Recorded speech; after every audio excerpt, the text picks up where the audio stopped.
there. Thanks for stopping by. You're going to love my conversation with Dr. Christina Greer today. She is absolutely on fire. That begins at about 18 minutes in. But we've got a lot to cover from yesterday. I've got the highlights and plenty of lowlights. So let's do this thing, trying to get some of my favorite lady guests on this week. I've been very guy-heavy lately. Nobody said anything, but I try to balance it as much as I can. It's not easy to book the whole show and then think about demographics, but I have been. So lots of suggestions coming in, but who would you like to hear on the program? What lady guests would you like to hear on Stand Up this week or anytime? Who are some of your favorites? I've reached out to Virginia Heffernan. I think I'll get her on tomorrow. And Liz Winstead, Celeste Headley, some of my favorites. Who else do you want to hear from? Always want to hear from you. Let me know. Of course, I had Dr. Alison Gill on yesterday, and she was a real hit. If you didn't hear that one, definitely go back and listen to her. We covered a lot with her, and I covered a lot with Chrissy Greer. But first, I've got to get to some of the news stories from yesterday. Man, a lot going on. Representative Matt Gaetz calling Kevin McCarthy to the carpet. Speaker Kevin McCarthy facing a momentous challenge to his leadership after one of his most outspoken Republican critics repeated a threat to try to remove him as retribution for working with Democrats over the weekend to avert a government shutdown. And last night, Gaetz moved ahead with the resolution to oust McCarthy. We'll see what happens with that in the next couple of days. The Nobel Prize was awarded to COVID vaccine pioneers. That's going to trigger a whole bunch of people, but I guess the Nobel organization is also in on the whole conspiracy about vaccines. Katalin Kariko and Drew Weissman, whose mRNA breakthrough enabled the speedy development of COVID vaccines that averted tens of millions of deaths, were awarded the Nobel Prize in Physiology or Medicine yesterday. I'm sure you heard by now, Governor Gavin Newsom of California announced that he's chosen LaFonza Butler to fill the Senate vacancy left by the death of Dianne Feinstein. I talk about that with Chrissy Greer. Canadian officials said a grizzly bear was believed to have attacked and killed 2 people in Banff National Park in Alberta.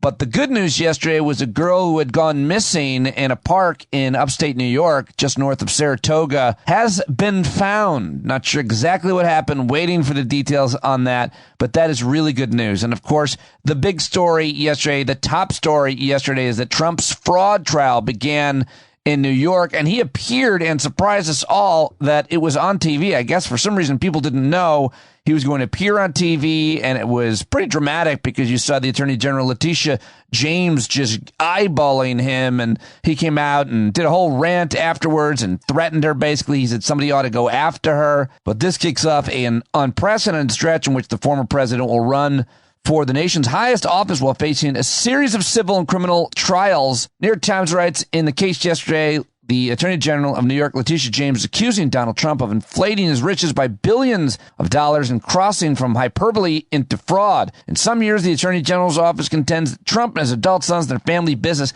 inflated his riches by more than $2 billion so they could secure favorable terms on loans from banks. The charges are civil, not criminal, meaning that Trump faces serious financial penalties, but not prison time. But this case could imperil his company. Threatens, obviously, his image as a master of business in the world, and he's hoping it makes him look like a martyr and a victim while he's campaigning for president. The trial is expected to last several weeks. If the Attorney General's office proves its case, the judge could impose a $250 million penalty and bar him from operating a business in New York. And now I thought I'd give you a little context by playing a clip of my good friend Laura Coates, who I think is CNN's chief legal analyst now. She was on CNN yesterday with Jake Tapper, who asked her a good question that Laura Coates just knocks out of the park with, as always, a great answer. Man, is she good. Listen to this. Laura, let's start with the key legal argument for Trump's legal team that Bryn just discussed, that the banks got repaid with interest. So really, in their characterization, this is a victimless crime. There are no victims. Everybody got paid back, even if, and I don't know that they're granting the idea that their assets were overinflated, but even if they were, everyone got paid back with interest. So where's the victim? Well, first of all, the notion that all's well that ends well does not really bode well in a courtroom of law when you have a number of things on the books that are so-called victimless. Imagine, if you will, somebody who is soliciting to take drugs. They want the drug. Somebody sold it to them. Who's the victim here? You might have a John and a prostitute. Where's the quote-unquote victim here? Our society is really built on a number of laws being on the books because society is offended. And even though somebody has not been a so-called victim in the traditional sense, it is still nonetheless against the law. And that's the core of the prosecution's argument here. It doesn't matter if there wasn't an ultimate, maybe even an insurance issue or a tax benefit, although they claim that there was. The fact that you have engaged in fraudulent behavior, misstating, misrepresenting that which is actually objective, right? You know what the square footage is and what the assigned cost per footage would be in square foot, and you've inflated it for a number of reasons. This trial today is less so about whether a fraud was committed, though, Jake, and more about what you sought to gain from that. And that's where the notion of a victimless crime or not victimless is going to come into play. Well, anyway, that was great analysis, of course, by Laura. So I thought that gives you some context. But yesterday, after the initial hearing began, Trump came out and gave a press conference. It was really crazy. I mean, he does a lot of crazy shit, but I remember one person said, remember the COVID press conferences? This might be crazier. So here's crazy Trump. Trigger alert, his actual words. You're going to hear his voice. This is before he goes into the courthouse. And now he literally threatens the attorney general, says somebody ought to go after her. Listen. It's got tremendous value. It's got some of the greatest real estate assets in the world. And now I have to go before a rogue judge as a continuation of Russia, Russia, Russia, as a continuation of the greatest witch hunt of all time. And I don't think the people of this country are going to stand for it. If I weren't leading in all the polls, or if I weren't running, I wouldn't have any of these cases. I wouldn't be seeing you this morning. But I'll be seeing a lot of you, because this is a horrible thing that's happening to our country, and we've got to get it straightened away. So we'll go in and see our rogue judge, and we'll listen to this man. And I think most people get it. People are getting it. I can tell you the voters getting it, because every time they give me a fake indictment, I go up in the polls, and that's never happened before. But this is a disgrace, and you ought to go after this attorney general, because she's turning off everybody from coming in. I don't know if you take a look at the outflow of business. Businesses are fleeing New York because of horrible, horrible attorney generals and judges like we have. Well, the Attorney General of New York, Letitia James, is not really suffering any fools. Doesn't have any F's to give. Here she is ahead of the trial yesterday. Today, we will prove our other claims. My message is simple. No matter how powerful you are, no matter how much money you think you may have, no one is above the law. And it is my responsibility and my duty and my job to enforce it. The law is both powerful and fragile. And today in court, we will prove our case. I thank you all for being here. And again, justice will prevail. Thank you. All right, Letitia James. Now let me give you just two very different legal minds that have very similar perspectives. First, former Bush administration official and author of the torture memos, conservative legal commentator John Yoo. He declared that former President Donald Trump's political and legal strategies are at odds and said that Trump is going to lose the fraud case. He knows it, so he's throwing in the towel by attacking the prosecutor and the judge. Well, you can look at it in two ways, as Jonathan does. There's a political strategy, a legal strategy. I actually think they're at great odds. I think that Trump has already decided he's going to lose on the law. Last week, the judge already made all the key findings against him. So what I think President Trump has done is turn this all into a political strategy. What you just heard, I like what Bill said. This was the opening statement. I would just change it. I would say it was the acceptance speech at the Republican National Convention, because everything he said, whether it's true or not, is all aimed at the political sphere. Everything he said could only make sure that he's going to lose. Attacking the judge for being rogue, saying the main prosecutor, the attorney general, is racist. Now there's no way that this judge is going to find at all in the favor of President Trump. And I think on appeal, he's going to lose, because this is not the kind of case appeal judges are going to want to get involved in and reverse factual findings by the trial judge. So I think what you're seeing here is actually throwing in the towel on the law and using it instead as a platform to amplify his political message. But that political message will tube and tank his ability to prevail at all in this legal pursuit. Wow. Woo! Conservative legal mind John Yoo. And now let's go to someone with usually a very different perspective. It's CNN legal analyst Ellie Honig saying something quite similar. And Donald Trump has put similar sentiments on his Truth Social feed. It's a counterintuitive strategy to openly attack the person who's going to be rendering the verdict in this case, the judge. It seems to me Donald Trump's strategy here is essentially damn the torpedoes, full speed ahead. He understands he's not going to kiss up to this judge. He's not going to try to please this judge. I think he realizes he's going to lose. As John said, he already has lost the first count, the most important count. I think he's trying to, A, make a political appeal. B, I think his legal approach here is going to be his lawyers. They're going to be hoping to set the stage for appeal, hoping that they can find something that was procedurally incorrect, find some sort of bias in the judge that will justify an appeal. But he's leaning into this for sure.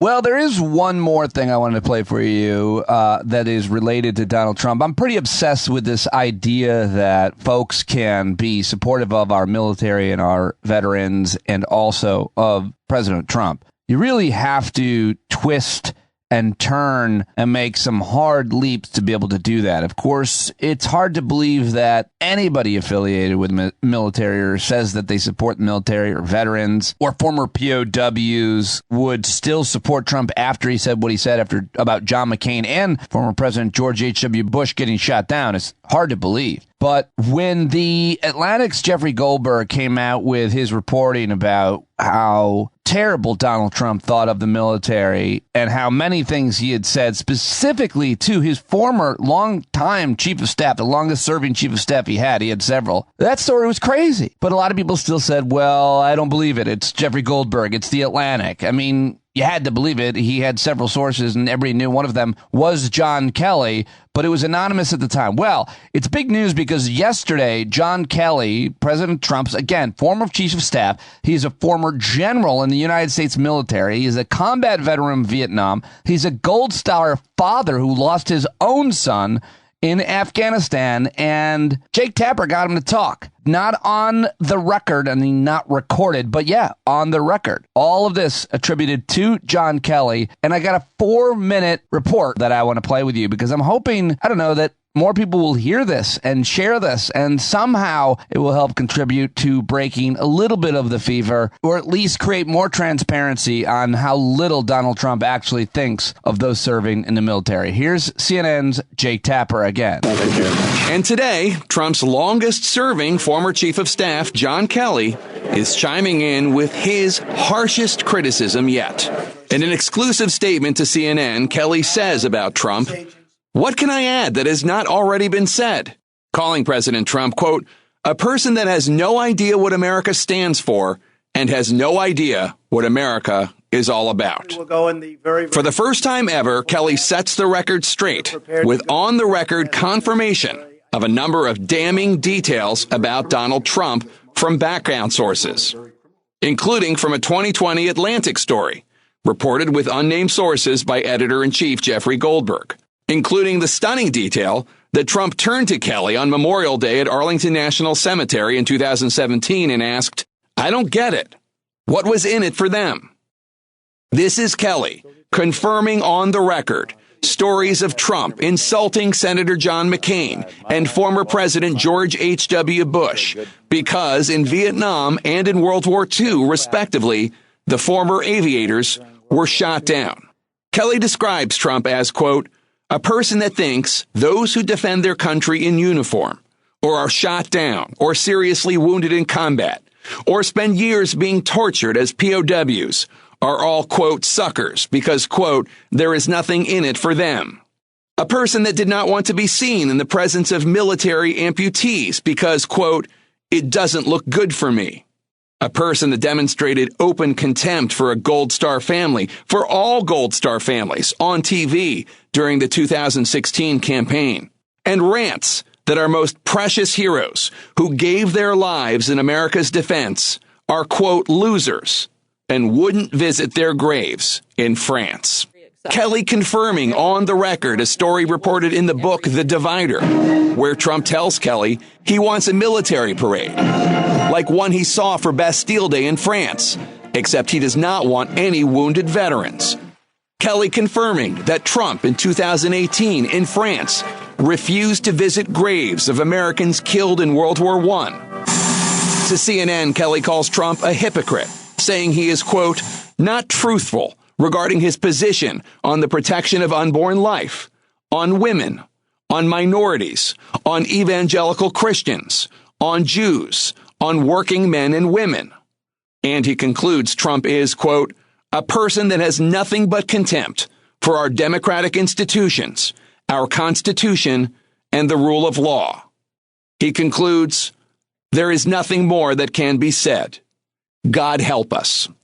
He's doing a great job as chief of staff. A stunning repudiation by a man who worked side by side with Trump longer than any other of Trump's many chiefs of staff. Kelly also criticized Trump for saying that former Joint Chiefs of Staff Chairman General Mark Milley should be executed. In a departure speech on Friday, Milley responded, we don't take an oath to a king or a queen or to a tyrant or a dictator, and we don't take an oath to a wannabe dictator. Some of the people who know Donald Trump the best now warning of the threat they think he poses if elected in November 2024. Now, CNN reached out to the Trump campaign Monday afternoon, telling officials at the campaign that a former administration official had confirmed on the record a number of the details about the 2020 Atlantic magazine story. We did not name John Kelly, but we wanted to seek comment about the substance of that story. The Trump campaign responded with a statement insulting the character and credibility of retired Joint Chiefs of Staff Chairman General Mark Milley, who had nothing to do with the story. The Trump campaign also issued a statement insulting me, saying I should, quote, stop peddling fake news from shady sources, unquote, which would be relevant, except the news is quite real and the source is quite impeccable. Well, there you go. Jay Tapper and CNN reporting on John Kelly. He is done caring. He's gone completely public, and I think that should be a huge deal and widely reported. I hope it is. I hope you share it with everybody. All right. Well, that's all of the news that I've got for you in that opening segment. Took me a long time to put that together. If you appreciate it, please let me know. If you don't, that's okay. I'm going to keep doing it Monday through Thursday, unless extenuating circumstances prevent that, which they might, because I'm hosting a benefit tomorrow night for a great organization called Alima that works as a medical humanitarian organization in emergency situations in Africa, hosting that fundraiser tomorrow night for the second year in a row, so might not get to the news tomorrow, but we'll see. Right now, it's time to get to my conversation with Dr. Christina Greer, and this is a good one. We talked about a whole bunch, from Tim Scott to immigration to the Supreme Court, politics, and we always go off on a few fun tangents, like how annoyed she gets with people who are running around playing football on the beach. She is hilarious. She is on fire. She is always brilliant. Of course, she's a professor of political science at Fordham University, went to Columbia, went to Tufts. She wrote a book called Black Ethnics, Race, Immigration, and the Pursuit of the American Dream, and we touch on issues that she wrote about in that book today. She's the host of the Blackest Questions on the Greer Podcast Network, which is great, as well as FAQ NYC, contributor to Amsterdam News, and so much more. I always love talking to Christina Greer, but today might have been one of the greatest of all time. She's just so good, so smart, so funny, passionate and righteous. Always great. Let's do it right now. How are you? I'm well, as my grandfather used to say. I'm among the living and the working. Can't complain. We're very happy to have you joining us. There's a lot of things that I want to talk with you about, but I guess the first thing I wanted to ask you, just because it's kind of breaking news this morning, is that the governor of California has... Shady Grady Gavin? What's this? Shady Grady Gavin. You call him Shady Grady Gavin? Yeah. Do you believe he's shady? Little shady? I need you to go to the interwebs and type in Gavin Newsom. Go ahead. I mean, in his personal life, just his personal life. I'm just like, clean it up, Gavin. Well, I have him on a pedestal. He's a perfect politician. So I didn't realize that I needed to know things. What year is this? Well, Where are you, Peter? He's a gorgeous, strong-jawed white man with greaseback hair. He's perfectly eloquent. He can win it all. Well, don't become his best friend. I don't think there's any. No. Well, did he like have sex with his best friend's wife or something? There you go. Ding, ding, ding. Okay, here we go. What do we need to know about Governor Gavin Newsom killed a massive 2024 electoral conspiracy by naming LaFonza Butler to fill the U.S. Senate seat vacated by Dianne Feinstein's death. That conspiracy was that he was going to give the seat to Vice President Kamala Harris, and he was going to step in to the vice president, and then Biden was going to step down. Did you hear that? Yeah. Oh, I didn't hear that until this morning. Anyway, no, and that's ridiculous. But yeah. But appointing LaFonza Butler, and by the way, just as an aside, you do know that Gavin Newsom was married to Kimberly Guilfoyle. Yeah, I knew that. Yeah. So, like, that already is just a cancellation. So anyway, but Google some other things about his best friend and campaign manager. So to politics, though, because, I mean, he has his fair share of, dings on the political record because he's been union busting as of late, which, folks are like, what's going on, Gavin? You were like the progressive mayor of San Francisco, etc. So appointing LaFonza, beautiful, smart, great. LaFonza is the head of Emily's List, which supports progressive, pro-choice. I'm not going to say progressive, excuse me. They support pro-choice Democratic women running for office. The progressive piece can be a little complicated. But her background is in labor. She's originally from Mississippi. She's just smart, straight talker, and spent a lot of time in California. But she's also been on the East Coast as the head of Emily's List. So she's got friends in a lot of places because she's helped a lot of them get elected. She knows how to organize. She is friendly with labor, which has been an Achilles heel for Gavin as, the past few years. And he couldn't appoint Barbara Lee, Katie Porter, or Adam Schiff because the three of them are actively running against one another for the March primary. So appointing any one of them would put his thumb on the scale and make it unfair. He did say, and I don't know why people paint themselves into this box, but he did say he would appoint a Black woman because a lot of people felt like Gavin Newsom should have appointed a Black woman to replace Kamala Harris, since we have such an abysmal record of Black women in the Senate. As of Kamala Harris, she was number 2. Carol Moseley Braun was the first. 1992, Year of the Woman, state of Illinois. So they thought it should be a replacement then. He didn't. He had appointed a Latino male. So this time around, knowing that Feinstein would possibly step down, which she was defiant about, and Gavin supported her not stepping down, but sadly, she has passed at the age of 90. So Kamala Harris is going to swear in LaFonza on Wednesday, quickly. LaFonza, if she chooses to, can run if she wants to. I don't know if she will. If I were a betting person, I would say that she won't run. And then that way, the campaign kind of stays pure between Barbara Lee, Black woman, Katie Porter, white woman, Adam Schiff, white man. What do you think? What do you hear when Joe Biden on the campaign trail says, I'm going to appoint a Black female vice president, or Gavin Newsom says, I will appoint a Black woman to replace? What do you hear? How does that okay? Yeah. Is that I mean, I don't feel like it needs to be that explicit. I mean, there are plenty of qualified Black women. So I think when you sort of say it out the gate, a lot of people assume that it's just like an affirmative action hire in the negative sense, where it's just like, oh, any old Black woman will do. So it's just descriptive politics. And what I want is like substantive politics. So it's like, well, you're going to appoint the best person for the job who may happen to be Black. And that's what Joe Biden ultimately said. But because he initially said it'll be a Black woman, then it's like, oh, so you're just only going to look at any Black woman. It's like, no. There are plenty of qualified people. There are plenty of qualified Black women. But it kind of gives the right sneaky progressive whites who don't want to say it, but like this kind of like, oh, he's only choosing her because she's a Black woman. It's like, no, Gavin or, Biden, when he's talking about Ketanji Brown Jackson, you can't get a better CV than hers. Right. So if you say I'm appointing a Black woman, it's like, oh, so not fair. I mean, most people say I'm only going to appoint a white man. They just don't say it out loud. The same way when John McCain was running against Barack Obama and, people are like, they're going to vote for him just because he's Black. And it's like, you don't think white people vote for white people just because they're white? Do you know how many men refuse to vote for a woman just because she's a woman? They don't say it, but like, that's just how they view politics. Just let me ask you real quick on that, because I'm talking about it a lot lately, on and off the record. Where are we right now in America in terms of electing a female president? Is that a possibility? Could you identify or even hypothetically describe the type of woman that could get elected president of the United States in America in 2023? No, I don't see it. I don't. I wish I could, but white supremacy is really anti-woman.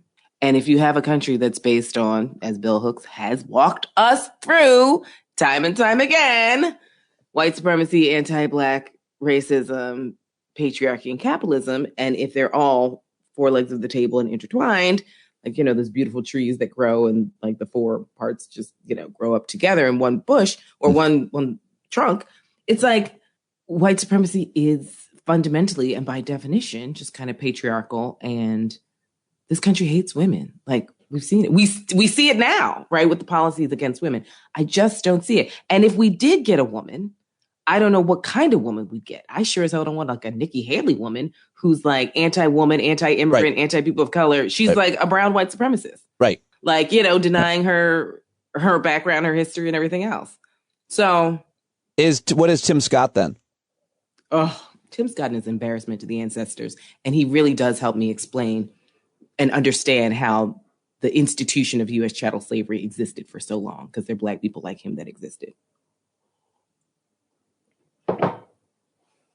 The institution, listen, I'm aghast at that response. I'm also going to clip it out and put it on the internet. I mean, but like, think about it. Tim Scott said that The Great Society by Lyndon Baines Johnson was worse than U.S. chattel slavery. What kind of Black person can fix their lips to say that when Lyndon Baines Johnson voted to give us the Civil Rights Act, the Voting Rights Act, the Immigration Act, the Housing Act, the War on Poverty, the Great Society social safety net that actually uplifted Black people and undid 300 years of racism and white supremacy, or at least attempted to unravel it as best we could at the time? You're going to say that that's worse than being enslaved and not having the ability to know your own name and live with your family and working from sunup to sundown for free and possibly getting beaten, raped, or killed at any moment in the whim of your white master? Negro, what is wrong with you? So yes, I think about the institution of chattel slavery all the time, and I'm blessed that our brains can only let us have 5% of capacity, so we can't think about these things in a full realm. I mean, I do think that the quote unquote crazy people we see walking on the streets, because their brains actually process more than 5%, right? Oh, wow. I think they see the world where it's like, oh my God, if I allowed myself to think about, okay, so every time I leave the house, I hope I don't get raped. I hope I don't get murdered. Right? I was in a terrible car accident when I was 16. If my brain, like, I'll never get in a car again. I'll be afraid of cars for the rest of my life. Like, all these things, right?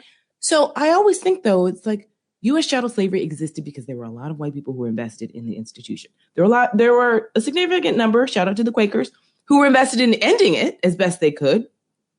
But then we also know we do have stories. I'm not going to say that this was the majority by any stretch, but we have stories of Black people who would sell out other Black people so that they could get scraps from the master and be like, hey, I heard that Chrissy was planning on running away, right? So it's like, oh, good. Like, we had the seasoners, we had the overseers, we had all these people. And like, let's not deny, if we're going to talk about history, let's not deny all parts of it. So those people existed. And I'm like, what kind of Black person could you be to do that? Listening to Tim Scott, I'm like, oh, okay. Well, I mean, listen. But I almost feel like that's a disservice. May I be a little caucastic for a moment to those people who sold out each other to survive. Tim Scott is a wealthy, powerful man. Yeah. And why? Right. So what's his excuse is to remain like in tremendous, but it's not about survival in his case. No, but I mean, this is the 21st century version of that argument. Did you just eat a chocolate covered almond while I'm taping a podcast with you? Is it visual? Oh yeah, I know it's visual. Because I'm wearing a I heard it. Hey, what does it mean when your nose itches? I don't know. My nose is itching. As I just said that he's an embarrassment to the entire race. He is. He is. There are people that are on the Mount Rushmore of embarrassment to Black people, and he's up there. Okay, well, I'm glad we got to all of that. Some of that. Anything else about that debate or the Republican campaign that you want to mention while it's on? Well, I think it's not a surprise that you have Tim Scott, Nikki Haley, and Vivek Ramaswamy saying like the most incendiary white supremacist stuff on the stage. And these people consistently think that white supremacy will save them. It won't.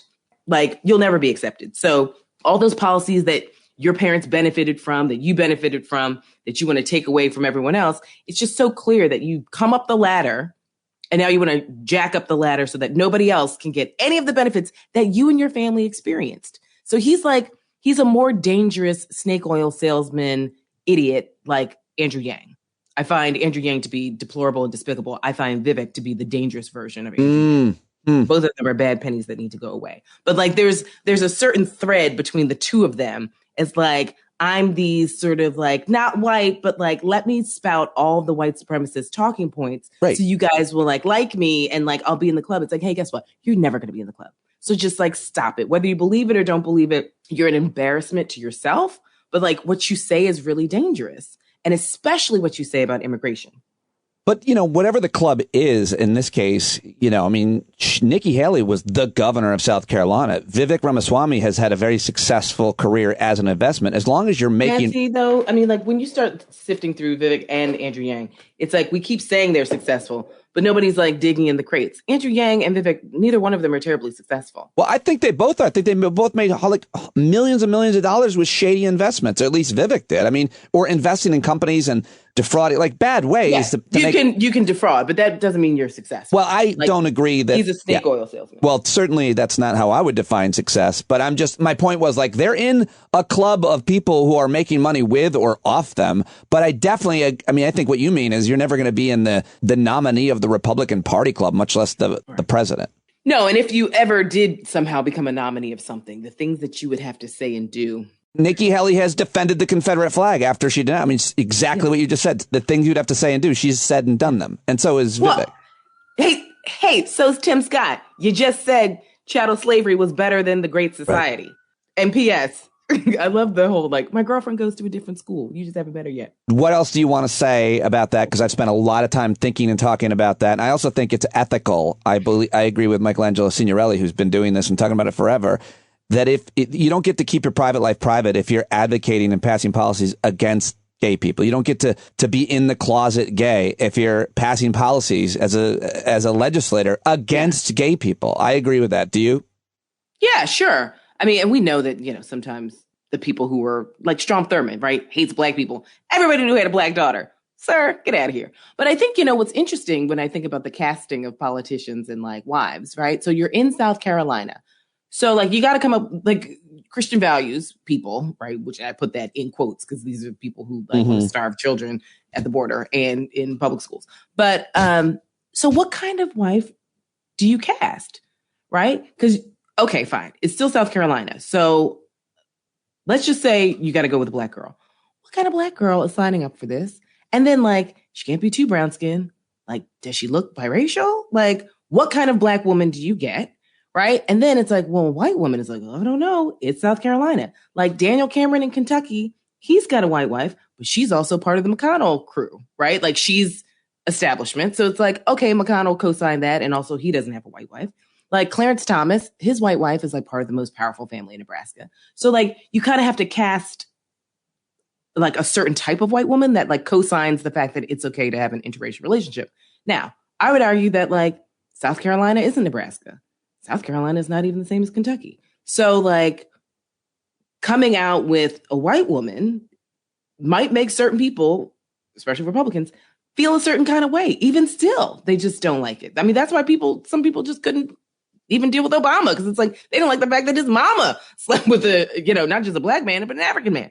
So I'm just always curious as to what does that look like? Because we do know that interracial relationships still just drive certain people absolutely mad, especially when it's a black man and a white woman. Sure, to all that. But you're insinuating that what he's in the closet about is dating a white woman. And I was insinuating that he's probably gay. No. Yeah.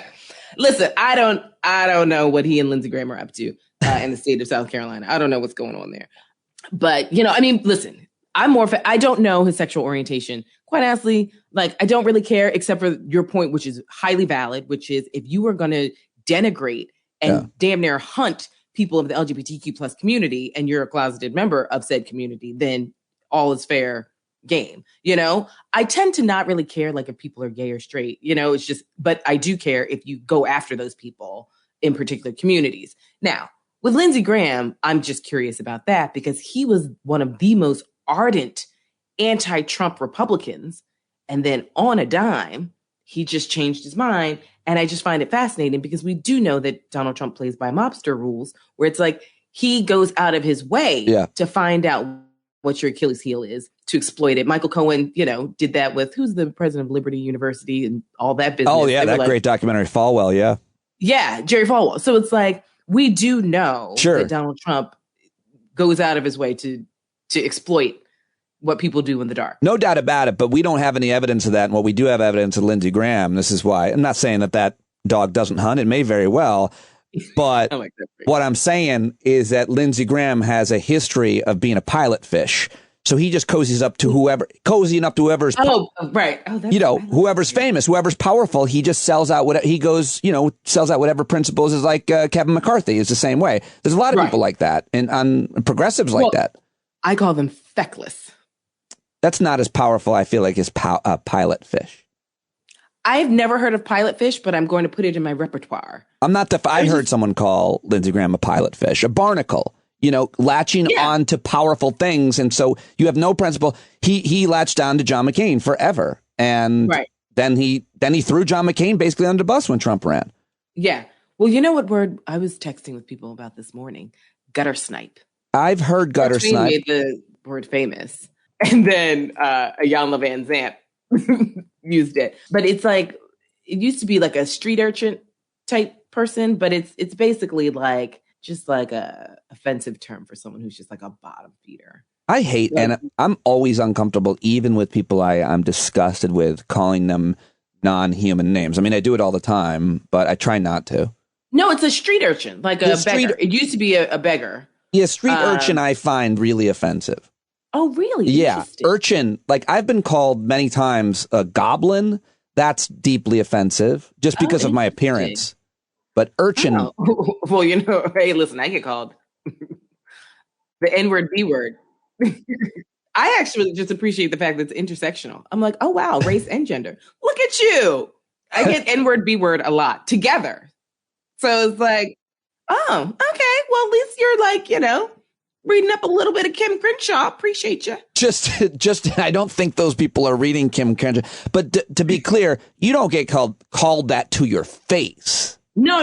Okay. Just, like people on social media after you go on TV or something. Right.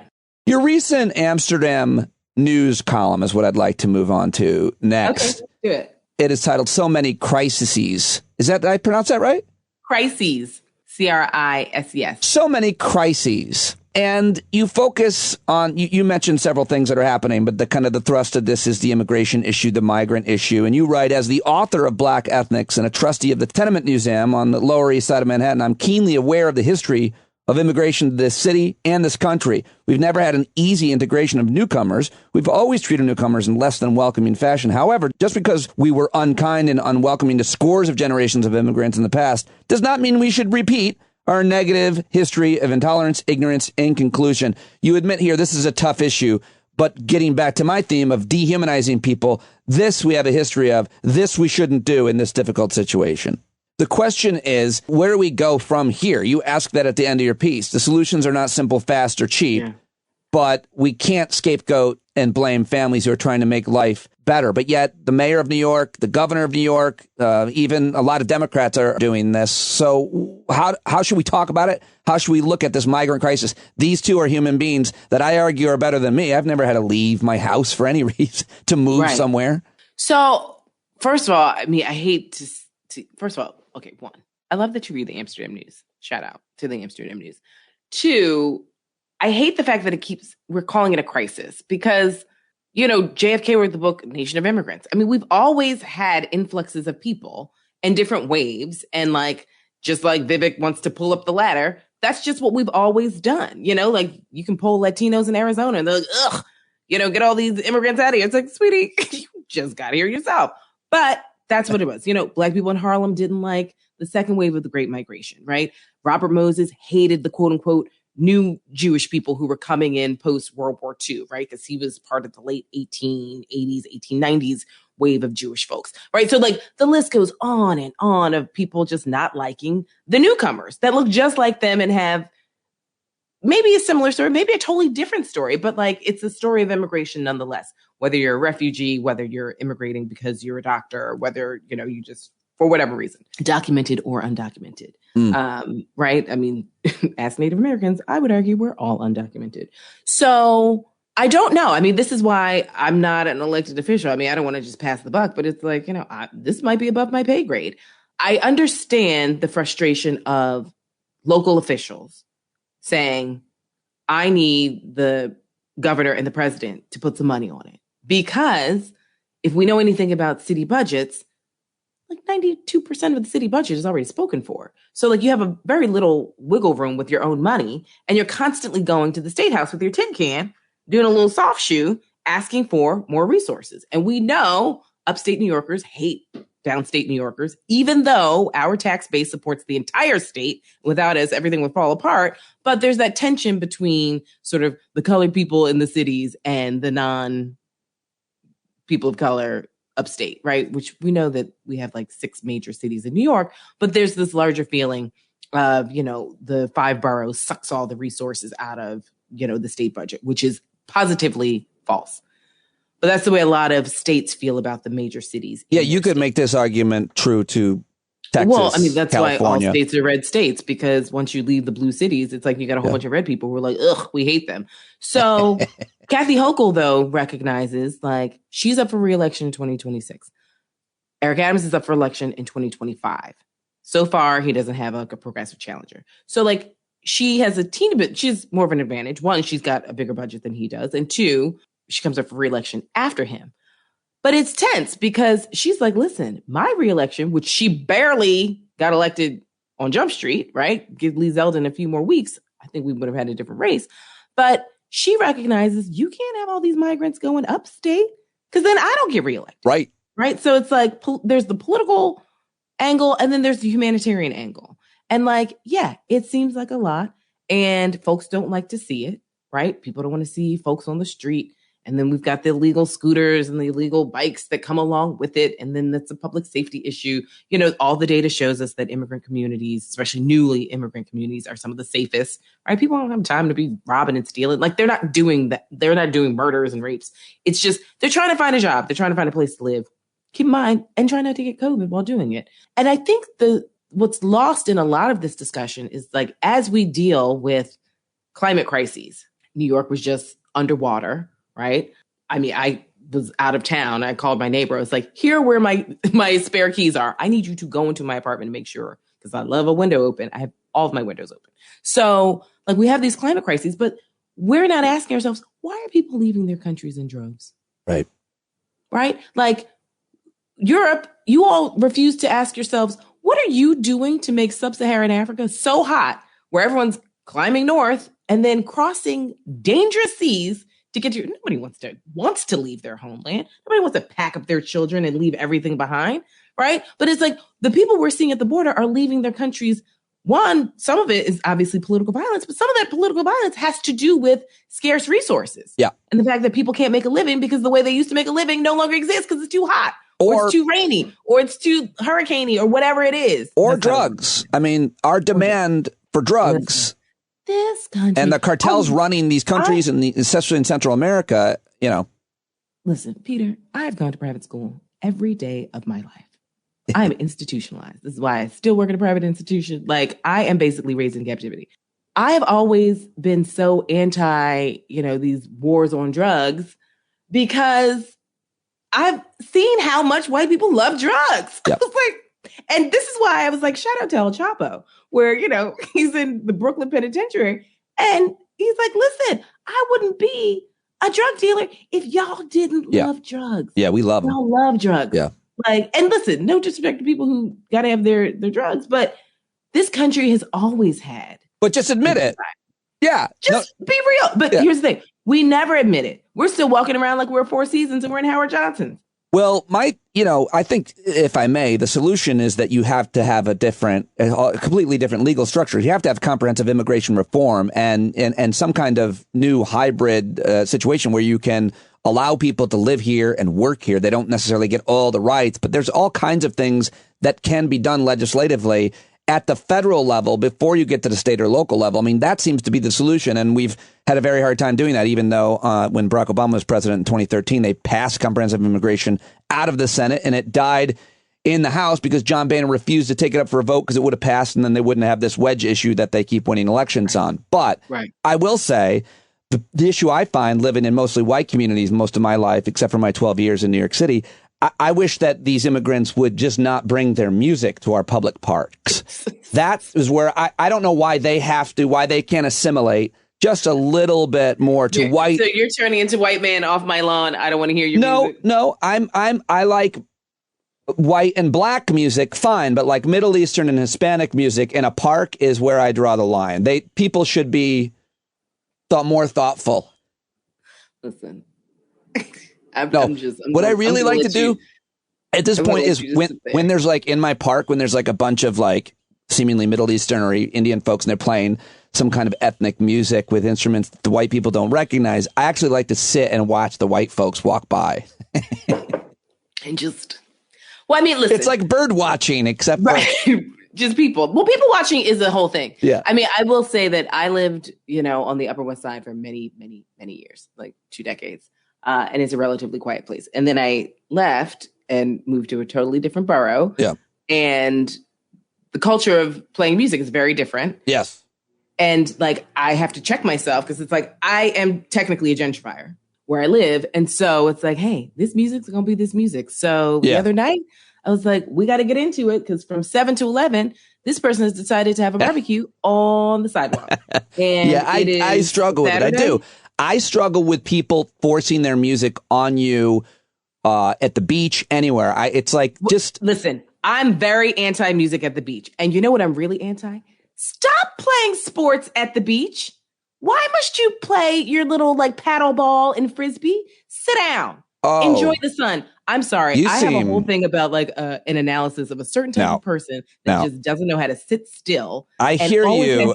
You're way at the beach. This is irrational and you're far afield. You Clint Eastwood seeming, you old. You're calling me get off my lawn. It's the beach. It's paddleball. That's really irking you. Stop it. And something about me, people always want to sit next to me. I'm like, all this beach. God.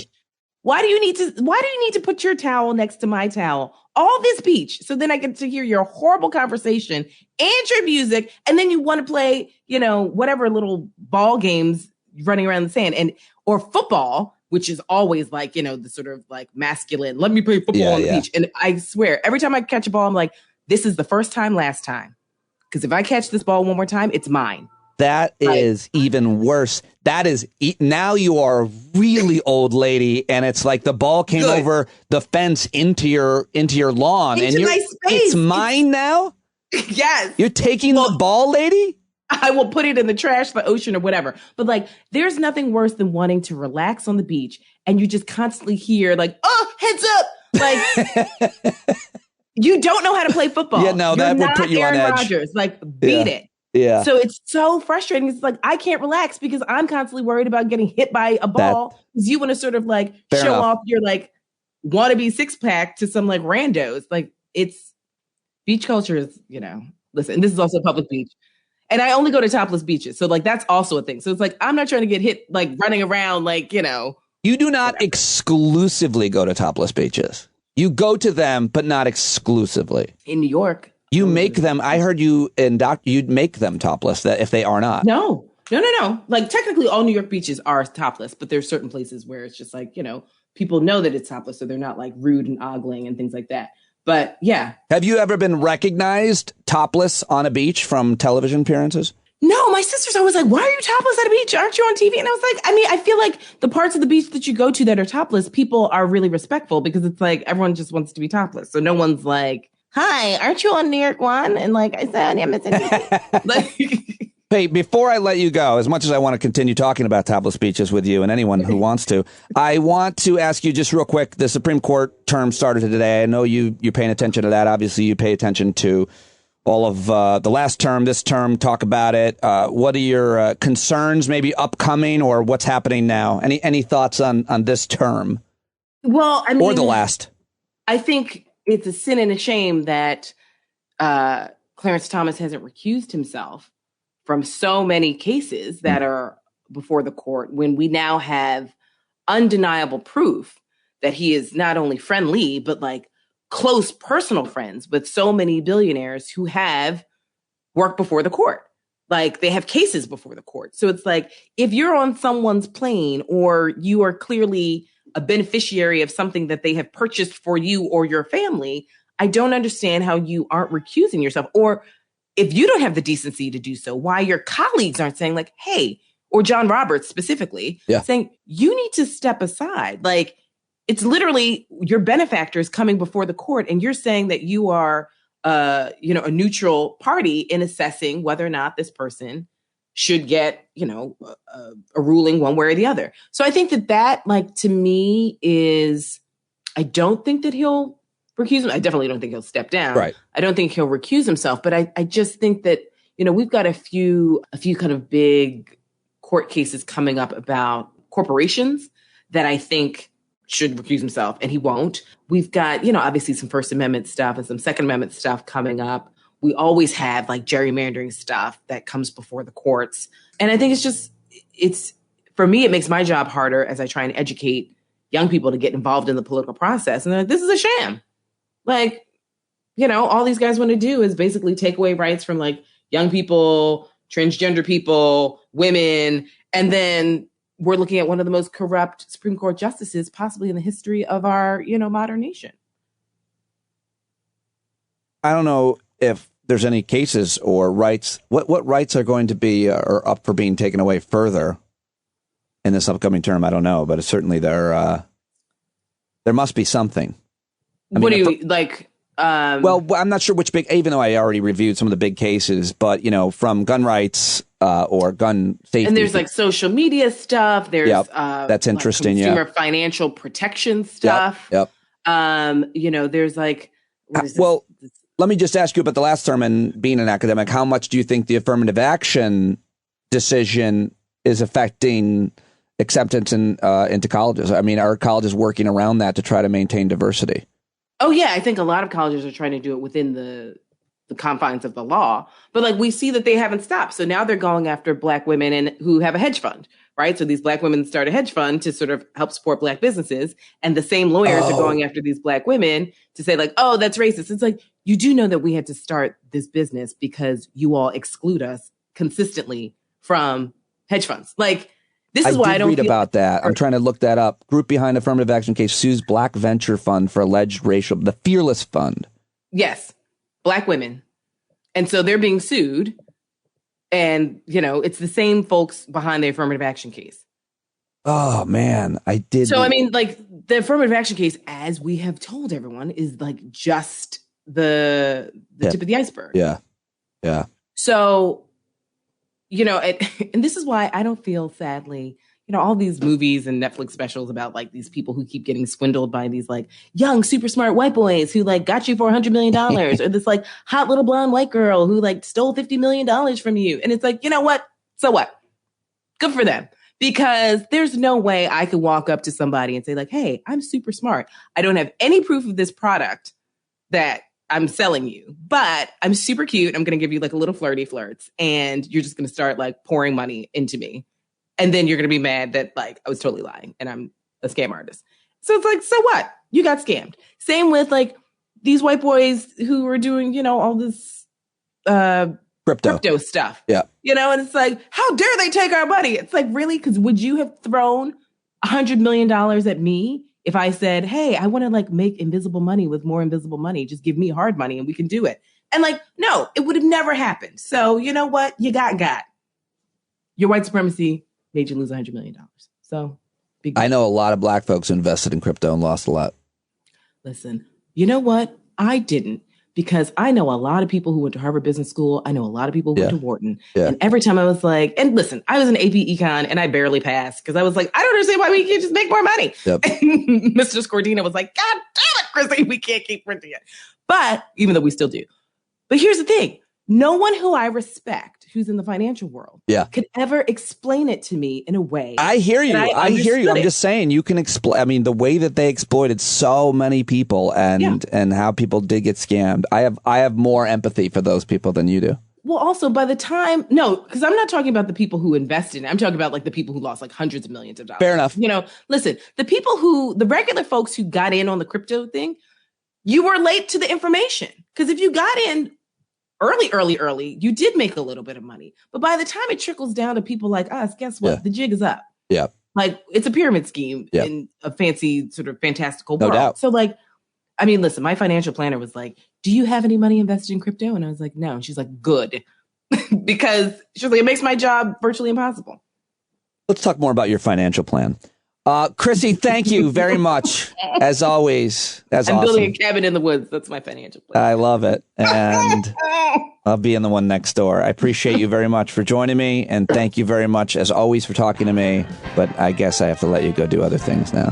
Thank you. Oh, there you go. Chrissy Greer, Dr. Christina Greer to you, and I appreciate her so much joining me. That was a great one. I love that conversation. I'm going to post it up, clips up already, and probably get the whole thing up on YouTube. If you're not following or subscribed on YouTube for free, go to youtube.com/standupwithpete, of course, TikTok, Threads, Instagram, and all of the rest. Please follow me at all of them as well. I am done for today. I appreciate your support. Sign up at patreon.com/Pete Dominic for as little as $5 for as much as you want anytime. And I will talk to you right here tomorrow. John Carroll, take us away. When you can't see the forest for the burning trees, you got to stand up.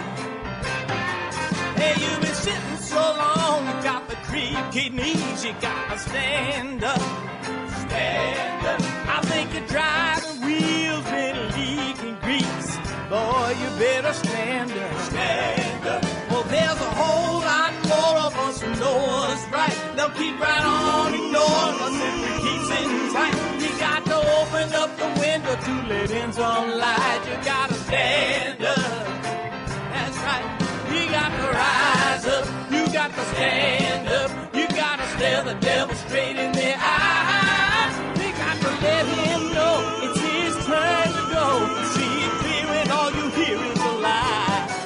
Don't get up off of your butt, get down off of your fence. Even if it ain't a very friendly audience, well, they'll begin to listen when you start making sense. And you stand up. Stand up. No need to point your rifle to defend your town. Just stand up. Stand up. You know they can't deny you what you're laying down. Boy, you better stand up. Stand up. Show your face of every color, yellow, black, red, and brown. She's the place where every lost child will finally be found. There's only one thing to do before we stand our ground, and that's stand up. Stand up. Well, the founding fathers saw a land for all. They had to stand up. They had to stand up. They had a keen imagination for a crystal ball, drawing all the plans of a stand up. But all they had to go on was the time they were in, with other causes for laws, and since they weren't even sin, they knew that change was gonna come before the change could begin. They had to stand up. All right, they had to stand up. We got to stand up. We got to look the devil square in the eye. We gotta let him know it's his time to go, and make it clear when all we hear is a lie. Why you lying awake wondering where the money all went? It'll be the cost of freedom that'll go unspent. You can see him flee the scene of that experiment if you stand up. All right. We got to speak up, we got to reach up, and raise your voice in every way you know how. Don't be told up, you got to show up. Ain't no better time to do it but now. No need to pledge allegiance to no wanton tribe. Rise up, show obedience to the voice inside, and listen well and it'll tell you not to run and hide. It says stand up.